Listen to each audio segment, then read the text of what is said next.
Hey everyone, it's Gabby. And Danny. And Manny. And you're listening to Oye, Let's Talk.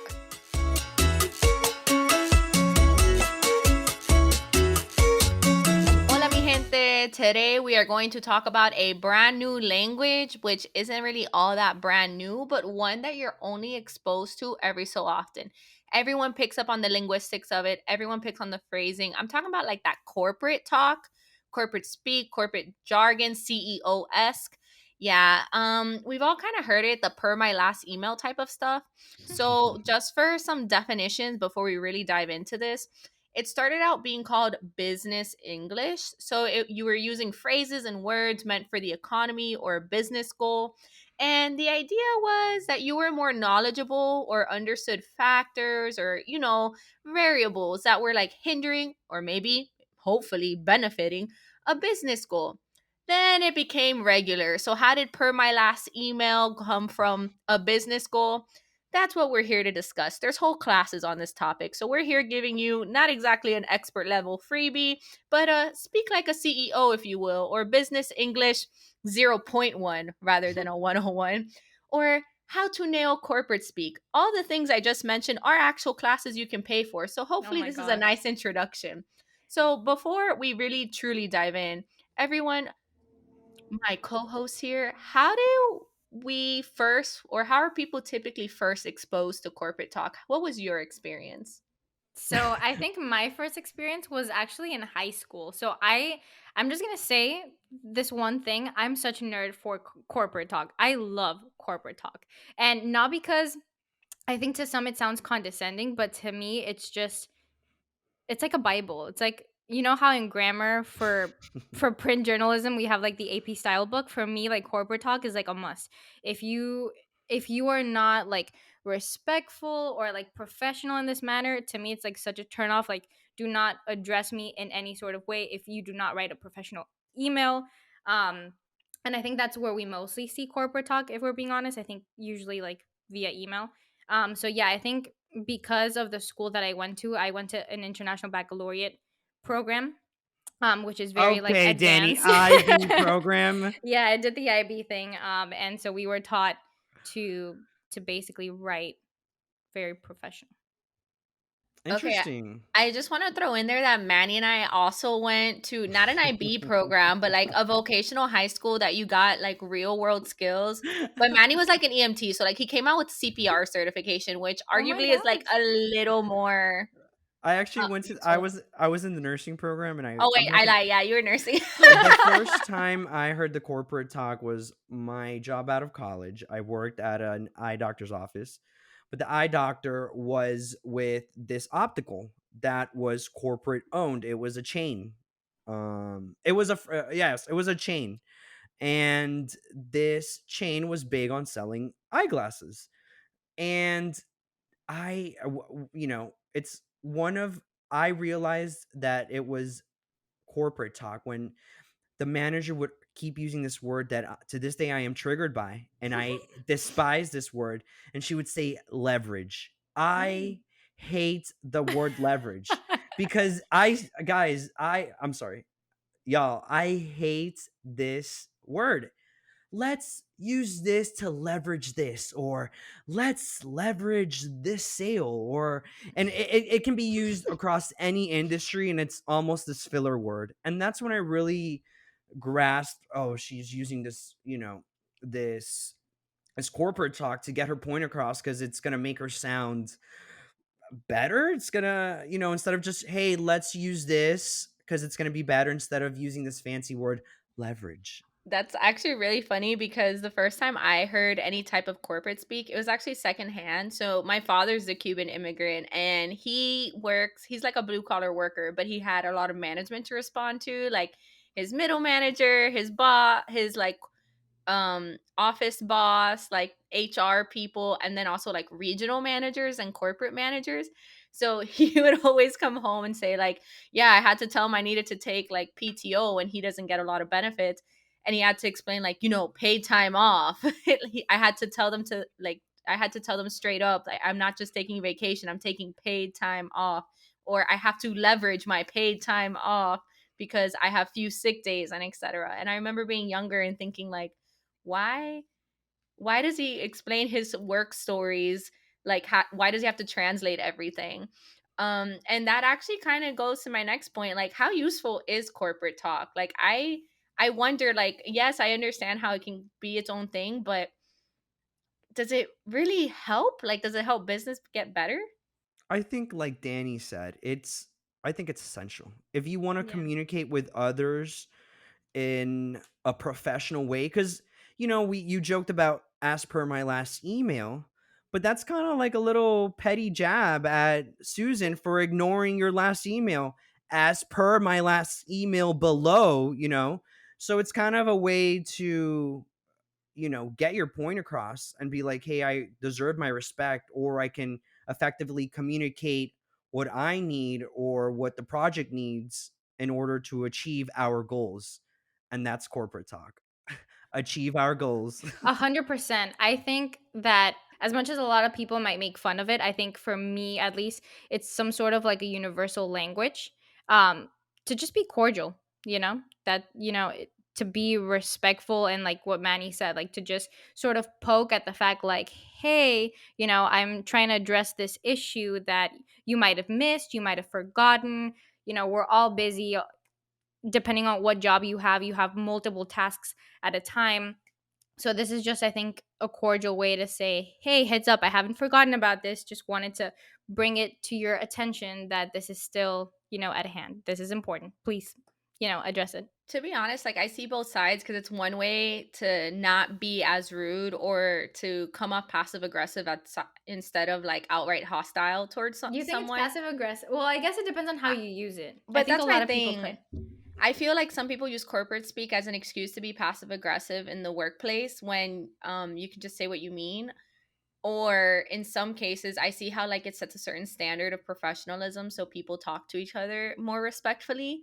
But then when it's like teetering on the line of, oh, I don't want to be respectful, I'm upset, or I'm annoyed, or I'm exhausted, I can definitely see how people use it as some sort of passive aggressiveness, and or how do I say, like, But just to fight with you a little bit on this, I think the concept of being nice, you can also take the concept of being nice and be condescending or be like sarcastically rude about it too. So like, I think the main point of this, or the idea of this, at the beginning or initially, was not to be condescending. It was meant to be like a professional thing.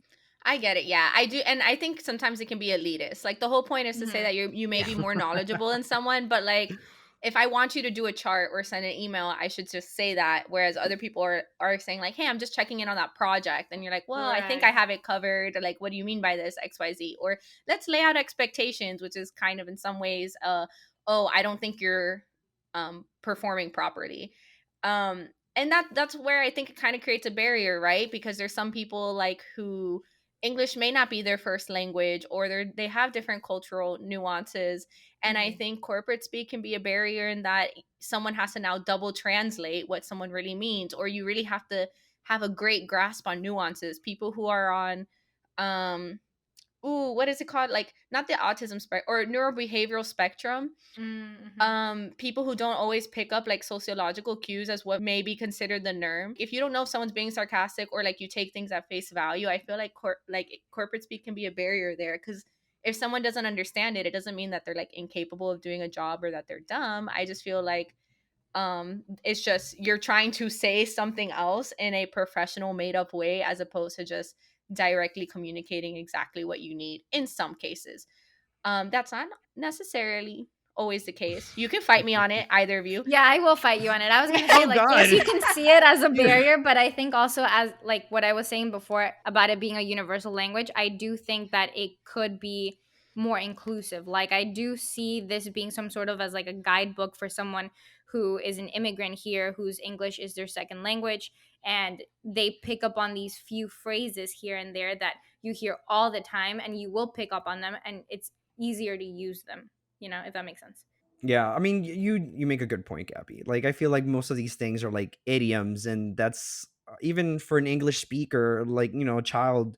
Let's get the ball rolling. What It's not ball? a physical ball. How do It's I like roll let's it? get this exactly. So yeah, so it is. You're 100% correct. Like that could definitely be a barrier, but it's I think it's necessary. I think it is necessary to even get your point across. Like you were just saying, like, hey, we have tight deadlines, instead of saying, hey, hurry up and do this. I feel like maybe corporate talks gives it that urgency and that, I don't know, that professionalism, question mark. I think also I'm thinking about people who document everything, and given the fact that corporate talk is mainly seen in emails, I think it's a nice way to document it and have it Mm. there if you ever need to go to HR. Like, hey, I warned him about this, but you weren't puteándolo, you know how we say it in Spanish? Like, you weren't cursing at him. You weren't telling him anything rude or insulting the fact that they're slow or incapable or didn't see the last email or, as per my last email, let me know if you need anything else. No, you don't need anything else because I provided everything you ever needed in the past few emails that you did ignore. So, that's my take on it. I I will say that because I'm a Mhm. receipt keeper. Like, if I feel like I was talked to not in the right way, even if like all the languages there, like I take those screenshots. So, like, if you're an employer or Oh my if you're a middle god. Yeah, you need to manager, you need to watch out for the Gabbies of this like, no, world. I'll straight up say it. Like, if I feel like, oh, I'm having too much conflict with one person, like I might need this for HR later, because HR is always going to be like, is this the first instance, You never second know. instance? Mhm. I'm like, nah, I got receipts. Like, it just blew up at this Exactly. instance, etc. Because you never want to be caught as the bad guy. And as you can probably tell, like at one point, I call it cutting the bull crap. Like, I'll cut the corporate speak and be like, hey, I'm confused. Like, you're communicating with me in a roundabout way. Can you just be blunt? Or like, can I have more direct Ooh, that's a good communication? one. um and that's when someone like could take it as like an aggressive tone, or if I'm like, oh, thanks for the help, when you type out thanks for the help, someone may take it as like offensive. Which I never Whereas, understood. I don't get it. or if you didn't provide a lot of help and all you're saying is I don't know what to do, I'm like, okay, well, thanks for the help, like you at least responded. But you'd be surprised like how many people take things the wrong way, which is why I do want to discuss, like, do you think corporate talk is a career hack at the end of the day? Do you think people make it further if they've mastered this skill?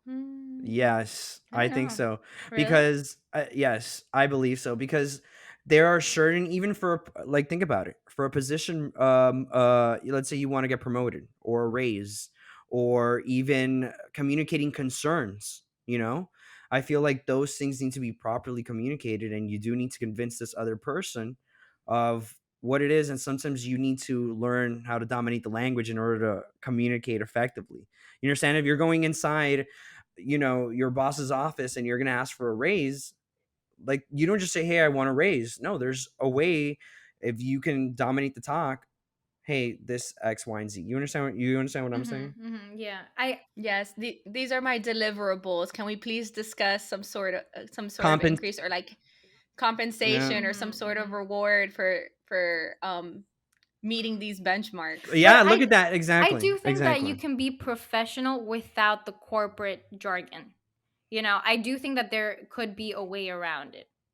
Okay. That's an argument to And I make. think as long as you're professional about it, you will get someplace. I think that's the trick. The trick is to be professional in every single setting, not And I necessarily think using these phrases. Yes, and I think that's the career hack right there, is like knowing how to still be professional with not getting caught up in the jargon, because I feel like some people can talk the talk Hmm. but can't walk the walk. So like you need to Mm-hmm. be able to back up your skills. Mm-hmm. So I do think people make it a little bit further because they have a good grasp of translating corporate speak, but they're not inundated or caught up in using And that's corporate talk. it. But I also want to address this because I found it so cool. I took like almost a whole class on it.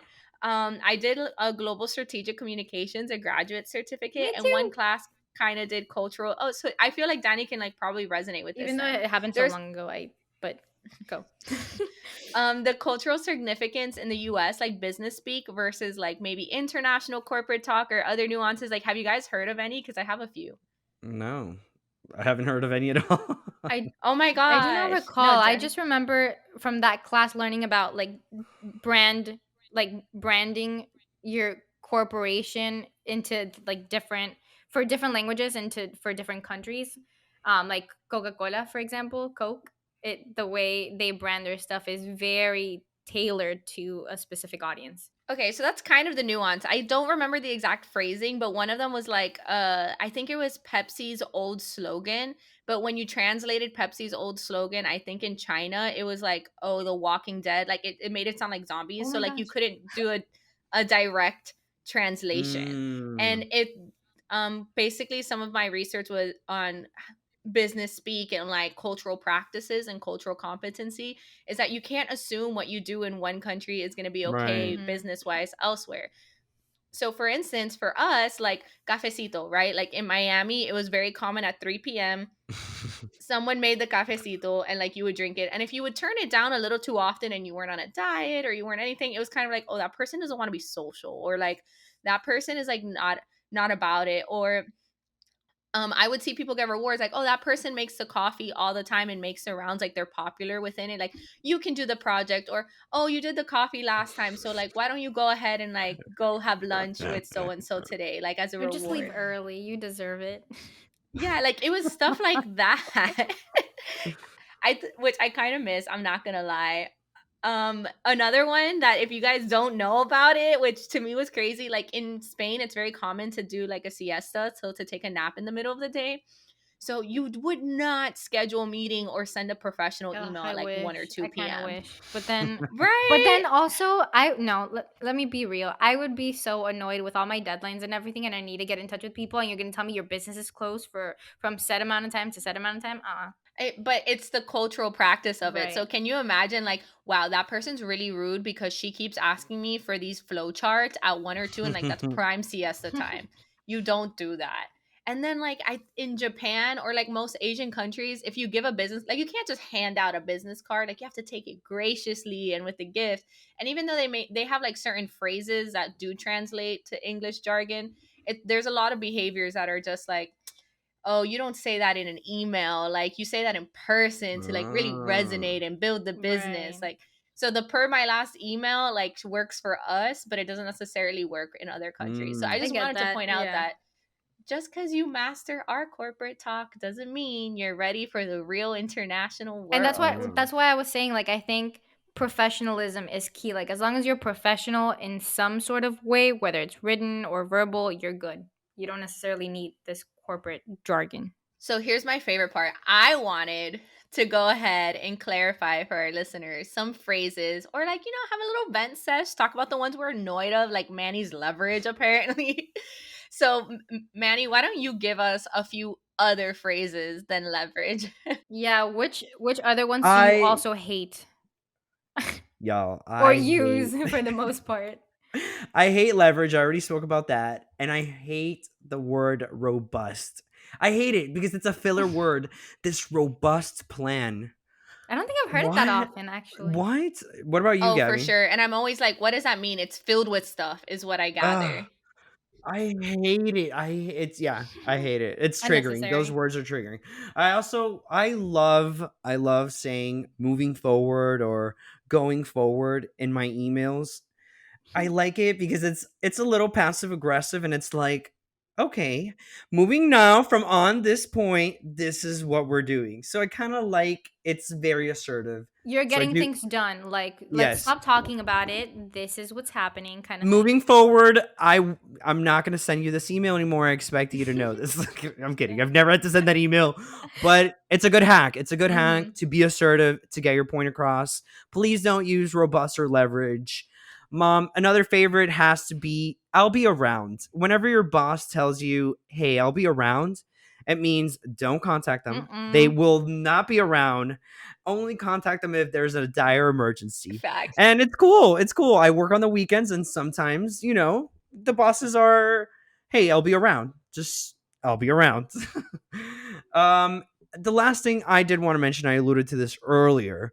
I just wanted to give our listeners a few facts on how to dominate the corporate talk inside the room and trying to get a raise with their boss. And Ooh. according to this Forbes article, they say it's very important. Do your research on why you should be given this raise. Be Mm-hmm. prepared and be direct. And I like these statements. I believe my rules and responsibilities and my contributions have risen. I'd like to discuss with you the possibilities of reviewing my compensation. So, like what we are talking about earlier, I think there's a way that you can effectively communicate something and get the best outcome where your boss is going to be more than impressed that you're able to communicate the corporate talk, which sometimes is needed as you climb the corporate ladder.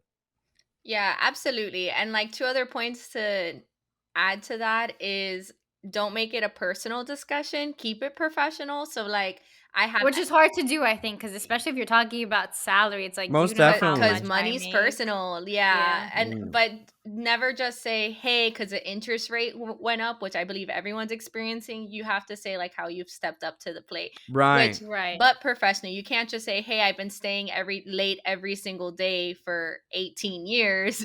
You have to Oh my say gosh. my output has really surpassed expectations Well, in pause right XYZ there. If ways. you're just having this talk with your boss on a salary raise after 18 years, Facts. why are you still there? That's another episode. That's another Yes. topic. But anyway, Danny, why don't you give us some of your corporate talk Yes, favorites? yes. So, one of my favorites is touching base or circling back, aka you forgot, friendly reminder, I'm poking you to get back to me like you said you would once upon a time. Oh my gosh, We're you just do say circling that. back. You do say I'm that. so I say that guilty. even with my friends. Let's I'm be guilty. real. I'm guilty of using that one too often when people don't get back to my Mhm. emails. It's the key phrase. Another one that I like is let's put a pin on this. Let's come back to it at a later time, aka not even remotely important at this point in time. Gabby Let's says that forget all the about it time. until it comes up again. Whoa, I feel attacked. I say that all the time, but it's because You I literally do. mentally put a pin in it and I mentally want to revisit a conversation.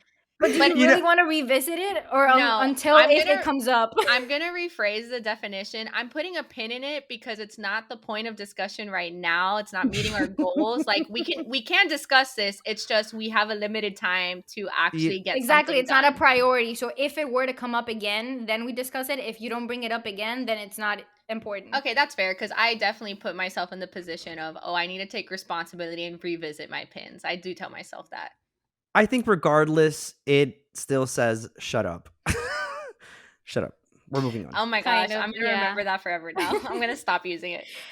That's so funny. One that I do not like is a holistic approach. Let's take a holistic approach, aka it refers to looking at the entire business and all of its moving parts rather than narrowing it on just a few key pieces of the puzzle. What the hell is a holistic approach? Like, I hate that. why I do hate we that. use these filler words? This is another filler phrase Yes. for sure. Added to the list of leverage and robust. Holistic. Ugh. Holistic. Oh, I actually haven't come across that one a whole lot, but that one personally bothers me because like when you're like let's say in a marketing role or like everyone Mhm. has a specific job. So if you're in a meeting within your department and you're saying let's take a holistic approach, well like no, that sounds like it needs to be a larger meeting than Right. not Yes. within the scope of what we just do. But That's funny. I Yeah. digress. And that's navigating corporate talk. Honestly, I feel like that's our phrase, our 90s phrase. Yeah. I have a few more too that I'm just like, So if you follow me on Instagram, I asked some people to submit some, but I decided to first, I want to outline my 3 most hated phrases. One, there seems to Oh, be she went in with all the hate. Not even yeah, the ones no, that she I likes. picked the ones that I hate because clearly you guys came for me for the ones that I like. So I didn't know you used them. it's fine, but I hate there seems to be a disconnect in communication. Like for me that's a nice way to say I'm confused and or you didn't understand me. This is what I'm asking for. It's not up for discussion. Like when a manager Yeah. tells you there's a disconnect in communication, you messed up somewhere is kind of what it means. Yeah, you're not on the same page. But I don't think there's confusion. I just think they're flat out telling you. No, but it's confusion on my end because then I'm like, Oh. wait, when like, but what do you mean? Like, where's the like, what's the disconnect or what do you want from me? Like, what is Right. the goal here? Because that's what bothers me. If you can say, hey, I meant this, can you do this? That's different. But if Right. you just say there's a disconnect in communication, It's I'm gonna like be you like, have to figure out where it went wrong. it's like that woman with the math meme. Like, okay, at what point in the equation, like, did I mess up? What variable is not working here? And then I hate the phrase, let's talk offline. No, I like this. So, like, for example, in our morning pitch meeting, we have a bunch of reporters, producers, managers in this, and somebody, like, we're getting through all the pitches, and somebody's like, "Yeah, but can we talk about how this person never responds to me, or blah blah blah, or like, oh, what do you want out of this particular story?" It's like we don't have time. We have like we have to go and get the story done. We don't have time for your side commentary slash conversation. So, like, yes, So please it's talk like about this putting a pin offline. in it. You know No, what you're because you're saying? actually no. Putting a pin on it means like we're not going to discuss it at this particular moment in time or ever unless you bring it up again. Let's talk about it offline means once everyone leaves this particular conversation, you and I will have this conversation. We don't Well, need a whole bunch of people listening. why do you hate it, Gabby? Right, because you're not actually, in most cases, like, first of all, are we talking online? No one said let's talk online about this. Second of all, it's because most of our conversations are online at this point. iMessage, IM, Oh my God, email. you're taking it too literal, Gabby. But that's my point. Like, why Gabriela Nunez. can't you just say, hey, we're gonna talk about it? Let's personally talk about this later. Like, why is it let's talk about because this it's not offline? later. Because it's not later. It's not putting a pin on it. It's talking about it immediately after. Okay, this guys, conversation. Whatever. let's put a pin on this and talk about it offline. My last one, and this one grinds my gears. Oh, I hate that The phrase. communal Grind. we. The we. Can we ask for this? Can we put this together? Just Oh be my blunt. god. Just say you. Yes. Just be us. Like, Yes. I work, Manny's an assignment editor, and I often hear like that is a person or the position in a newsroom who reaches out for information. And when I see a manager send a newsroom wide email saying, can we reach out on this? It's like, you Yes. mean can someone else do it? And On just behalf of say the that. company? Yeah. Just say that. Like, who is the we? And I literally had a conversation that it was me and one other person on shift. And the person is like, hey, can we change this? And I was like, I'm only a few weeks into this job. So you're either talking about me or asking my permission. So I'm like, when you say we, you mean me, right? Like, just clarifying, like, this isn't a question. Like, and Oh they my were God. like, fine, I I'll do it. And I was like, whoa, it was an honest question. To defend the we part, I do get where you're coming from. Wow, is that corporate speak too? But I do get where you're coming from. But I do think that the we is more like on behalf of the company, so that you don't take it personal, because it's not like you wrote something wrong or anything. It's just like, if this corporation looks bad on this part, can we as a company change it? You know, Does that make guys, sense? No. I just Unless it's your byline. yeah. If it's your byline or your email or something, then that's a direct. I just really feel like, just be blunt. Like, can this team, can X, How Y, is Z? Manny crying out of It's laughter? just, guys, to me, it's the fake unifying of I get a it. I get team. that. I Like, do. you are saying that we're in it Mhm. together, but we're kind of really not. Like, it's just bad business in my mindset. If you are someone who emphasizes and often uses the we, I am hardcore judging you. 1010%. Manny's still dying. No, I'll die on that hill. it was so funny how Danny is over here being like the HR lady, going against everything Gabby saying. Of course you want to talk offline. Can we? Of course. It's we. They're representing the company, Gabby. Just like, okay, HR lady. We know her career pivot. I It's fine. know. Well, Wow.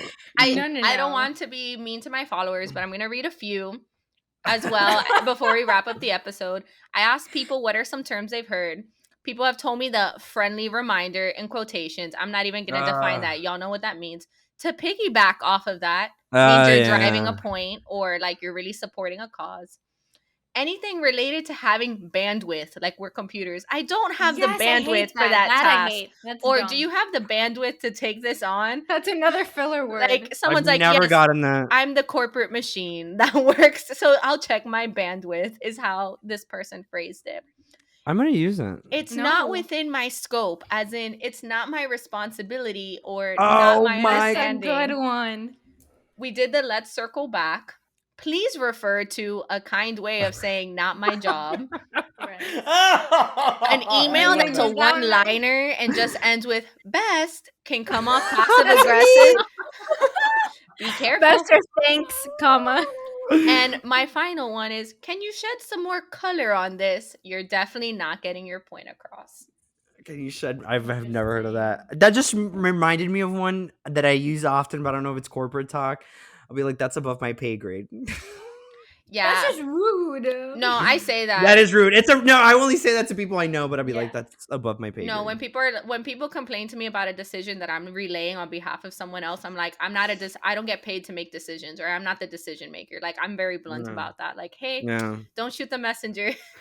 Oh yeah, Literally. I'll say that too. Yeah. So with that, any final thoughts on corporate jargon? Danny, are there any other phrases you'd like to defend? No, I'll just say that I don't think we can ever really get away from corporate talk. Like whether you love it or you hate it, I think it's going to be a part of our culture, at least in America, or I should say the United States, not America, but at least in the US, I think it's very prevalent. So with that, I would like to properly end this podcast episode, and we would like to revisit this conversation offline, because I did put a pin on other corporate speak with my co-host. And the next time you'd like to revisit some of these phrases or circle back on some of your favorite ones, feel free to share this episode with your other friends and invite them to come in if you have the bandwidth. Remember, you can say, oh yeah, have you heard of this phrase? Let's talk about the corporate structure and how maybe we can use or leverage it for further conversation. Basta, no more. Oh yeah, let's talk.